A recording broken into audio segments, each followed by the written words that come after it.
Hello,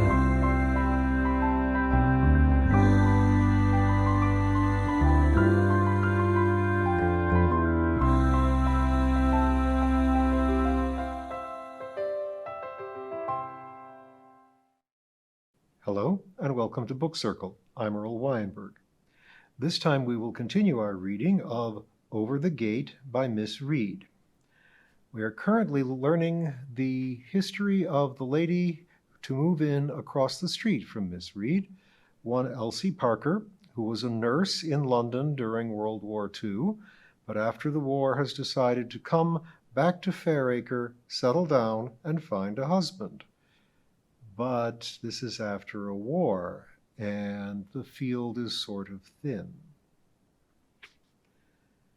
Observers, seeing Elsie's aims and aware of her comfortable circumstances, made themselves pleasant. Elsie earnestly did her best to see them in the role of husband, never blinding herself to the true aim of their attentions, but willing to ignore it if other less ignoble qualities were present. Too often there were none. Time passed. Elsie continued her search, an object of pity to some and derision to others. She was still lovely, though now in her 40s, and her energy seemed unimpaired. But at heart she was beginning to despair. Was marriage never to be her lot? One bleak December afternoon she made her way to the churchyard at Bent, bearing a bright-berried cross of holly for her parents' grave. She walked slowly between the mounds, reading the well-known inscriptions yet again. Loved and loving wife of John Smith, said one. A beloved wife and mother, said a second. This stone was erected by a sorrowing husband to the memory of his much-beloved wife, said a third. All wives, all loved, all missed, all mourned, thought Elsie bitterly. Of what use was beauty, health, a loving heart, and worldly possessions if marriage never came? What would be written on her own tombstone for others to read? Elsie Parker, spinster? What a hateful word that was. She hastened her steps at the very thought and reached her parents' resting place. And Lily, his dearly loved wife, read Roger's daughter. In death they are united. Controlling an impulse to rush away from the spot, Elsie set the cross gently against the headstone, stood motionless in the biting cold, and offered up a small prayer for her parents and for their only child. She made her way quickly to the gate, carefully averting her eyes from the inscriptions around her. There was only one other person in the churchyard, and he too was setting a holly wreath upon a grassy mound. As she came near him, he stepped forward into her path. He was a big, dark man, much about her own age and unknown to Elsie. Elsie Parker? Asked the man gently. She nodded. I'm John Blundell, said the man. I'd have known you anywhere, but you've forgotten me. Elsie felt a warm surge of recognition. John, she exclaimed, my goodness, how many years is it since we saw each other? I left Bent to join up in 1939, he said. I don't think we've met since then, though I've heard about you. Elsie looked at him. John Blundell, the little dirty boy who had been her very first suitor. Undoubtedly he had prospered. His air was quiet and authoritative, his appearance immaculate. He had come a long way from the ragged child with the handkerchief pinned to his jersey who had been such a faithful admirer all those years ago. She remembered in a flash that she had heard of his marriage during the war, but no further details. Lily Parker had risen above the station of the Blundells and had not passed on news of this family to Elsie. I'm still living at the old house, said Elsie. Where are you now? Near Southampton, said John Blundell, falling into step beside her. I've a small shipping business there. Alone? Elsie probed gently. No, I've 2 sons, both married now. They help me to run it. They're good boys. They emerged from the yew-flanked gateway into the village square. A beautiful glossy car was waiting near the railings of the village school, which they had both attended so long before. I'll run you back if I may, said the man. They drove at a sedate pace to Elsie's home. Do have some tea with me, said Elsie. You don't have to hurry back, do you? He must not be too late, but he would love some tea, he said. They talked until it was 6:30, and during that time Elsie learnt that he had married an Italian girl whose father was in an Italian shipping line and was a man of some substance. Their 2 sons were born in Italy. They had come back to England for the boys' schooling. The climate had not suited his wife, but she refused to leave him during the winters to run the business alone, and had contracted Asian flu 5 years before, which had proved fatal. It was apparent that he had loved her dearly. His voice shook as he told the tale of the shadowy firelit room, and Elsie was reminded of his early tears when she had so light-heartedly turned him down at the tender age of 7. This was the first of many meetings. Elsie knew, before a month had gone by, that this would end happily. Despite local tales to the contrary, Elsie did not pursue John Blundell. There was no necessity. There was mutual attraction, affection, and need. Before the end of February, they were engaged, and the marriage was arranged to take place after Easter. To Elsie, it seemed wonderfully fitting that her first suitor should also be her last. "And so you see," said Amy, "it all ended happily. Elsie adores the boys, and the first one is going to live at the old house at Bent with his wife and children. Elsie and John want something smaller, and I think they both want to be at a little distance from Bent. Everyone says they're tremendously happy, even though they are, well, somewhat mature." Amy eyed me speculatively. I returned her gaze blandly. "Funnily enough," I said, "I had my first proposal at the age of 7. I was fishing for frog spawn at the time. Not a very glamorous pursuit when you come to think of it." Amy leant forward with growing interest. "What happened to him? Did you ever hear?" Clearly she was hoping that history would repeat itself. "I heard only the other day," I told her. "He's doing time for bigamy." Chapter 6. Black Week. I suppose everyone encounters periods when absolutely everything goes wrong. The week after my friend Amy's visit was just such a one, and left Fairacre Village School and its suffering headmistress sorely scarred. On Monday morning, I awoke to find that there was no electricity in the house. I am not a great breakfast eater and can face a plate of cornflakes with cold milk as bravely as any other woman on a bleak March morning. But it is very hard to go without a cheering pot of tea, and this I saw I should have to do, for the clock stood at 20 to 9. Inevitably, I had overslept, and the oil stove would not boil water in time. A wicked nor'easter cut across the playground. A few wilting children huddled in the stone porch. "Go inside," I shouted to them as I bore down upon them. "Can't get in," they shouted back. I joined the mob. Sure enough, the great iron ring which lifts the latch failed to admit us. "Mrs. Pringle's inside, miss," said Ernest. "Well, why didn't you knock?" I asked, mystified. "She don't want us mucking up her floor, she says." "What nonsense!" I was about to exclaim, but managed to bite it back. Instead, I hammered loudly with the iron ring. After some considerable time, during which icy blasts played round our legs and blew hair all over our faces, there was the sound of shuffling footsteps, the grating of a key, and Mrs. Pringle's malevolent countenance appeared in the chink of the door. I widened the crack rapidly with a furious shove, and had the satisfaction of hearing a sharp bang occasioned by the door meeting Mrs. Pringle's kneecap. "Can I have a word with you?" I said with some asperity, ignoring her closed eyes and martyred expression.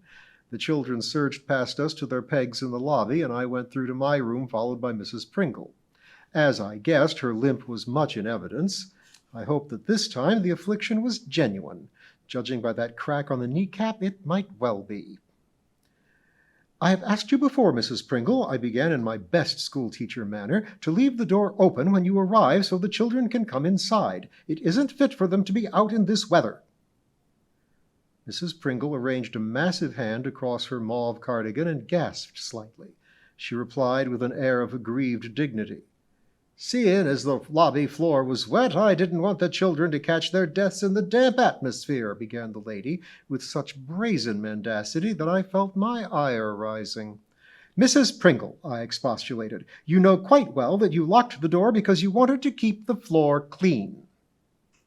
Mrs. Pringle's martyred expression changed suddenly to one of fury. "And what if I did? Mighty little thanks I gets in this place for my everlasting slavin' day in and day out. What's the good of me washing the floor simply to have them kids mucking it up the minute it's done, eh?"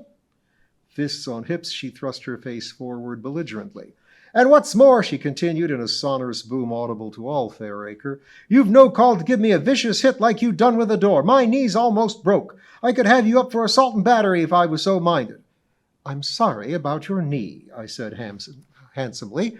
"Of course, if you'd left the door unlocked, there would have been no need to push our way in." "Humph!" grunted Mrs. Pringle, far from mollified. "No doubt I'll have to lay up with this injury, and with the stoves drawing so bad as they are, with the wind in the quarter, someone's going to find it a bit of trouble." She limped heavily from the room, wincing ostentatiously. For the rest of the day she maintained an ominous silence. I can't say I let it worry me. Mrs. Pringle and I have sparred for many a long year, and I know every move by heart. Now I confidently awaited her notice, and was rather surprised when it was not forthcoming. The wind was fiendish all day. Every time the door opened, papers whirled to the floor. The partition developed a steady squeak as the strong draft shook it, and the door to the infants' lobby made the whole building shudder every time an infant burst forth to cross to the lavatory. During the afternoon playtime, when my back was turned for 3 minutes, Patrick, trying to shut the windows with the window pole, lost his balance and broke an upper pane, bringing down a shower of glass upon the floor and a shower of invective upon himself. Now we had an even fiercer draught among us, accompanied by banshee wailings among the pitch-pine rafters. We were all glad when it was time to go home. Mrs. Pringle, black oilcloth bag swinging on her arm, stamped into the lobby as I went out. She stared stonily before her and did not deign to answer my greeting. Past caring, I fled through the wind to the haven of my little house, craving only peace and tea. On Tuesday, I woke to hear the hiss of sleet on my bedroom window. The playground was white, and the branches of the elms swayed in the same wicked northeaster. Luckily, the electricity was functioning again, and after breakfast I made my way back to the school to see if the stoves were doing well. They were not going at all. Mrs. Pringle, with devilish timing, was going to give in her notice this morning, I could see. Meanwhile, sleet and snow blew energetically through the broken pane, and the usual cross-drafts stirred the papers on the walls. Mr. Willett arrived as I was lighting the stove in the infants' room. His face was red with the wind's buffetings, and his mustache spangled with snowflakes.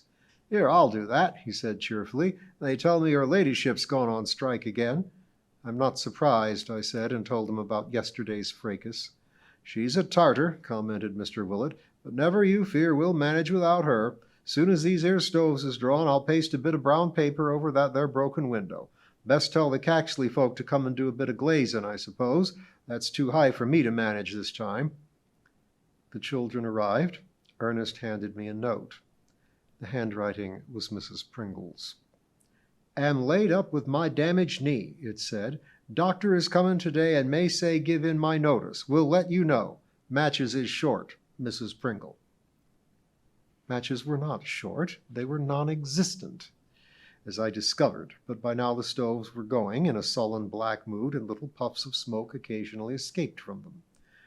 Mrs. Pringle had been correct about their dislike of a northeast wind. The stoves resented it as much as we did. As the fuel grew warm, the smoke increased, and we worked throughout the morning amid lightly floating smuts and eye-watering fumes. Mr. Willett, working perilously on an inadequate ladder as he blocked up the hole in the window pane, left his lofty perch now and again to survey the stoves. "Beats me," he said, scratching his head. "I'll bet Mrs. P put the evil eye on 'em before she left." It seemed more than likely. In the afternoon, Eileen Burton complained of a stiff neck. I was about to dismiss this as a result of the drafts, but observing her flushed appearance, I took her temperature. It was over 100. Her neck glands were painful, and she had not had mumps. I surveyed her anxiously. "But my cousin's just had 'em," she told me, "and we often plays together." There was nothing for it but to wrap her up warmly, put her in my car, and run her home at playtime. How many more, I wondered, peering through the gloom of the smoke-filled room on my return, would succumb in the next few days? The sleet had changed to heavy snow by Wednesday morning, but mercifully the wind had dropped and the stoves behaved themselves. The relief was tremendous, and I began to enjoy school without Mrs. Pringle's presence. But the snow brought its own problems. The children were excited and fussy, quite incapable of working for more than 3 consecutive minutes, and standing up to look out the window whenever it was possible to see if it was laying. Eggs or bricks, I asked them tartly, but quite rightly they did not rise to this badinage, and I was forced to give an elementary grammar lesson in the midst of a spirited account of Moses and the bulrushes, knowing full well that neither would bear much fruit. The snow was certainly laying. It was coming down thick and fast, large snowflakes whirling dizzily and blotting out the landscape as effectively as a fog. It was nearly 6 inches deep by midday, and the dinner van was remarkably late. Surely there were no drifts yet, I thought to myself, to hold up Mrs. Crossley on her travels. She was usually at Fairacre between 11:30 and 12, having only Beech Green's dinner to deliver before returning to her depot. At 12, the children who could go home to dinner departed. There was still no sign of the van, and I was beginning to wonder if I should telephone the depot when Patrick came running back to the school, followed by the rest of the home dinner children, all in a state of much agitation. Mrs. Crossley slipped over, shouted Patrick. And spilt all the gravy, shouted another. He seemed to think that the loss of gravy was more important than Mrs. Crossley's accident. She's hurt her leg, volunteered a third. By this time all my pupils, clad and unclad, were out in the snowy waste of playground. I made a valiant attempt to restore order, banished the unclad indoors, and told the others to accompany me to the scene. The dinner van had pulled up just out of sight of the school, and Mrs. Crossley had started to walk bearing a large pile of tins propped against her chest. When we reached her, she had struggled back to the van and was sitting sideways in the driving seat, massaging an ankle. I could see by the look of pain on her face and the swelling of the joint that she had a severe sprain. A pool of brown gravy stained the snow, but that was the only culinary casualty.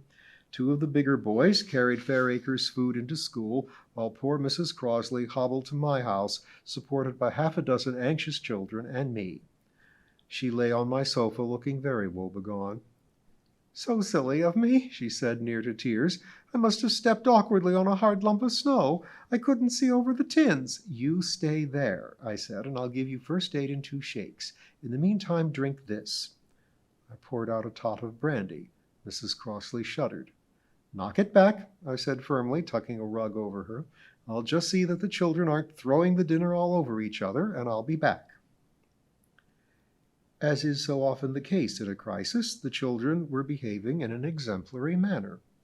They had served themselves, said grace, and were eating with the utmost decorum when I called in. I gave them much well-deserved praise, begged them to keep it up, and left them smug with self-righteousness. "I simply must get Beech Green's dinner to them," was Mrs. Crossley's greeting on my return.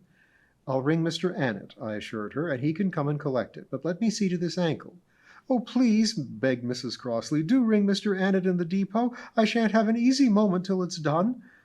"You won't have an easy moment for some time with that ankle," I thought, watching it turn from red to mauve as I listened to Beech Green's school telephone bell. Mr. Annett answered promptly. Yes, he would come at once. Could he take Mrs. Crossley to her doctor, or her home, or fetch her husband? I was full of admiration for Mr. Annett's rapid grasp of the situation and practical help.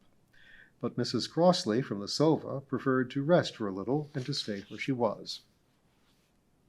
I then rang the depot, who promised to send someone to collect the van, and only when that was done would Mrs. Crossley put her poor swollen ankle into my amateurish hands.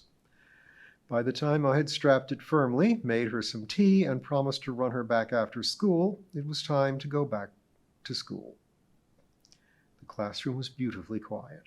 The dinner things had been cleared away, but on the tortoise stove stood a dinner plate carefully covered by another.